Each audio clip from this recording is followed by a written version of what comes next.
Bienvenidos a A-Tech. Hoy levantamos el vuelo sobre la propaganda rusa y analizamos una realidad que muchos intentan ocultar.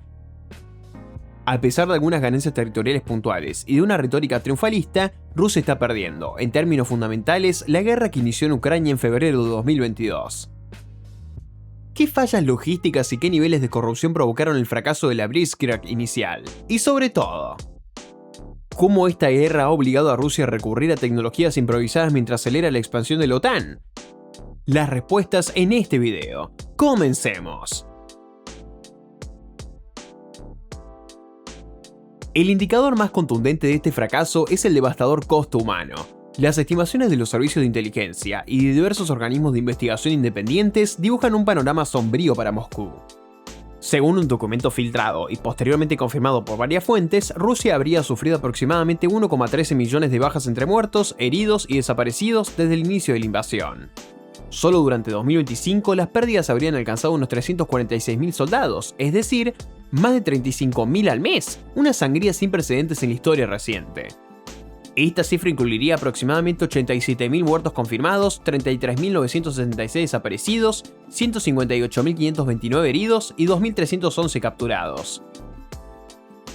Se trata de pérdidas extremadamente elevadas que superarían ampliamente las registradas por Ucrania, que contabiliza alrededor de 46.000 muertos y 390.000 heridos.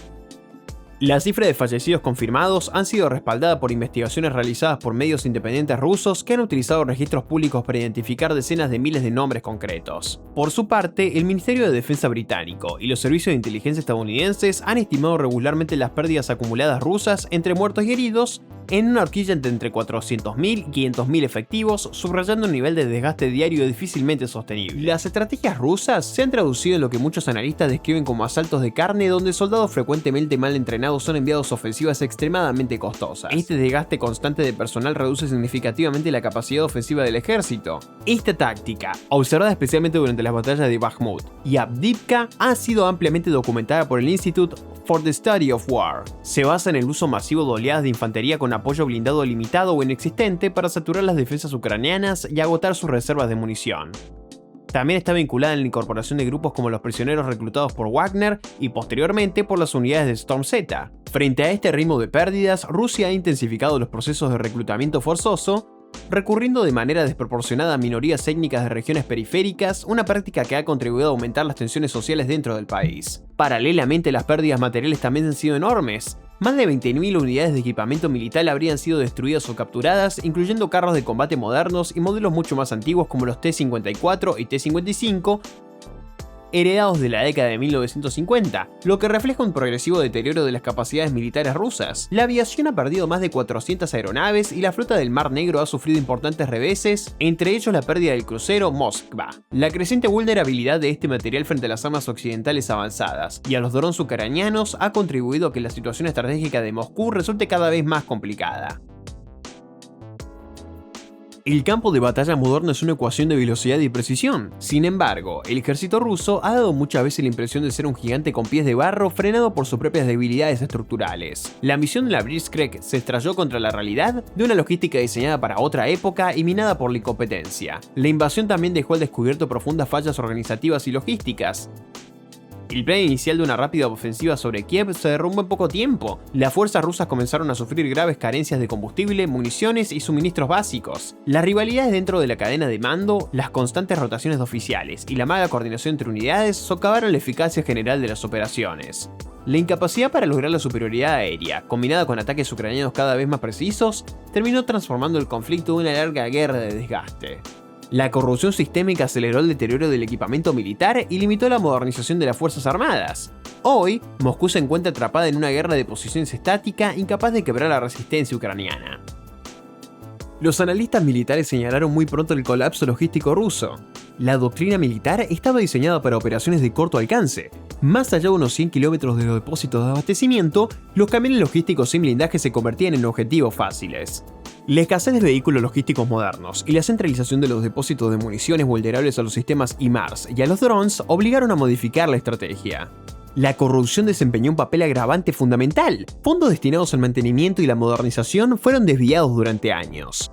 Esto dio lugar a lo que algunos especialistas denominaron un ejército Potemkin. Equipos impresionantes a simple vista, pero incapaces de funcionar adecuadamente en combate. Muchos sistemas de comunicación cifrada resultaron defectuosos, obligando a diversas unidades a utilizar teléfonos móviles convencionales. Esto permitió a Ucrania localizar y atacar a varios comandantes rusos. Mientras tanto, el Kremlin ha llevado a cabo constantes purgas y reemplazos dentro de la cúpula militar, incluyendo figuras como el general Sergei Surovikin. Estas decisiones reflejan luchas internas y profundas discrepancias estratégicas dentro del aparato del mando ruso. Las guerras no se libran únicamente con cañones y misiles, también se libran con balances contables. La economía rusa está siendo lentamente asfixiada por una guerra tecnológica y financiera. Cada microchip que falta representa una grieta que compromete la capacidad del país para sostener un conflicto moderno y prolongado. En el plano económico, aunque Rusia ha mostrado cierta capacidad de resistencia gracias a los elevados ingresos procedentes del petróleo y el gas, la presión continúa siendo enorme. El país ha destinado alrededor del 40% de su presupuesto nacional al esfuerzo militar, sacrificando inversiones en sectores civiles. Además, se ha visto obligado a vender petróleo y gas con importantes descuentos a China e India para sortear las sanciones internacionales. Estas sanciones han limitado drásticamente el acceso ruso a tecnologías críticas como microprocesadores y máquinas herramienta avanzadas. Como consecuencia, la producción de armamentos sofisticados se ha visto ralentizada, obligando a depender de equipos menos avanzados. Los ataques ucranianos contra infraestructuras estratégicas rusas también han provocado problemas energéticos en distintas regiones. Al mismo tiempo, la elevada inflación, la fuga de cerebros y la emigración de profesionales cualificados reflejan una crisis interna cada vez más profunda. El informe de 2024 de la OFAC y de la Unión Europea concluyó que las sanciones habían cortado el acceso de Rusia a cerca del 90% de las tecnologías occidentales consideradas críticas para su industria militar.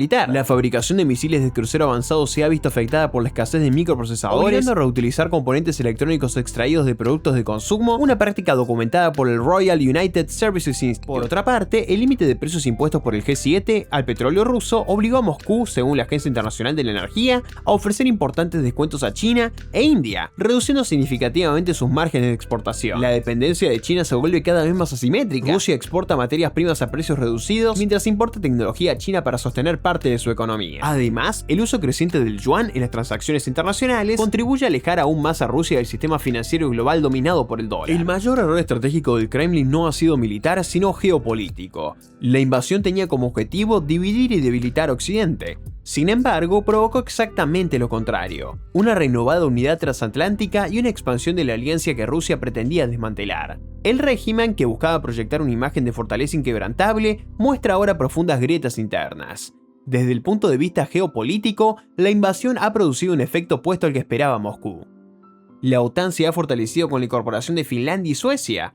Rusia se encuentra hoy más aislada que en cualquier otro momento desde el final de la Guerra Fría. Incluso algunos de sus socios tradicionales en Asia Central han comenzado a tomar distancia, y aunque la dependencia creciente de China ofrece cierto respaldo económico, no compensa plenamente este deterioro estratégico. Bruselas, Washington y Londres continúan ejerciendo una influencia predominante sobre la mayoría de las instituciones internacionales. Las tensiones internas, refrescadas de forma evidente durante la rebelión del grupo Wagner, también han puesto de manifiesto la creciente fragilidad del régimen de Vladimir Putin, debilitado por las pérdidas humanas, las dificultades económicas y el descontento social. La adhesión de Finlandia y Suecia a la OTAN duplicó prácticamente la frontera terrestre entre la alianza y Rusia, añadiendo alrededor de 1.340 kilómetros de frontera bajo supervisión de la organización. Por otro lado, países como Kazajistán y Uzbekistán se han renegado a reconocer la anexión de los territorios ucranianos ocupados por Rusia. Kazajistán, además, ha diversificado sus rutas comerciales para reducir su dependencia de Moscú. La retirada de las fuerzas rusas de Nagorno-Karabaj también fue interpretada como una señal de debilitamiento de Rusia en su papel tradicional de garante de la seguridad regional. La sublevación del grupo Wagner en junio de 2023, analizada por diversos centros de estudios internacionales, expuso las vulnerabilidades del aparato de seguridad interno y la lealtad condicionada de parte de las élites militares. También contribuyó a romper el mito de la invulnerabilidad del poder de Putin. Para algunos observadores, este episodio podría ser una señal de posibles procesos de fragmentación futura en caso de una derrota militar significativa o de una crisis política de gran magnitud. Y con esto llegamos al final de nuestro análisis de hoy. Según tu opinión, ¿esta guerra podría comprometer al futuro militar, económico, político y geopolítico de Rusia?